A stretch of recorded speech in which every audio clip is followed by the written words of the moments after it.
আমরা সবাই চাই আমাদের মানি ব্যাগ বা পার্স যেন সবসময় অর্থে ভর্তি থাকে, সেখানে যেন অর্থ খালি না হয়। তা এই মানি ব্যাগে যাতে সবসময় অর্থ থাকে, অর্থের আগমন থাকে, তার জন্য কি করছে, ৫টা টিপস আপনাদের বলছি। সবসময় পার্স রাখুন নর্থ বা ওয়েস্টের দিকে। এবার যখন আপনি আপনার পার্সটা ইউজ করবেন, সেখানে যে খুচরো পয়সাগুলো আছে সেগুলো আলাদা জায়গায় রাখুন। ৩ নম্বর, আপনার পার্সে যে নোটগুলো থাকে সেই নোটগুলোকে সাজিয়ে রাখুন। যেমন ধরুন ৫০০, তারপর হচ্ছে ২০০, তারপর হচ্ছে ১০০, ৫০, ২০, ১০ এইভাবে পরপর সাজিয়ে রাখবেন। এবং আমাদের ইন্ডিয়ান কারেন্সিতে যে যে নোটসগুলো পাওয়া যায় সবগুলোই কিন্তু ওখানে রাখবেন।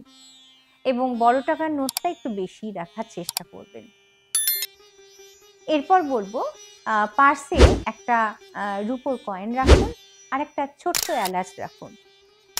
রুপোর কয়েন শুক্রকে নির্দেশ করবে, মানে আমাদের শুক্র গ্রহকে অ্যাক্টিভেট করবে। আর ছোট এলাচ আমাদের বুধ গ্রহকে অ্যাক্টিভেট করবে।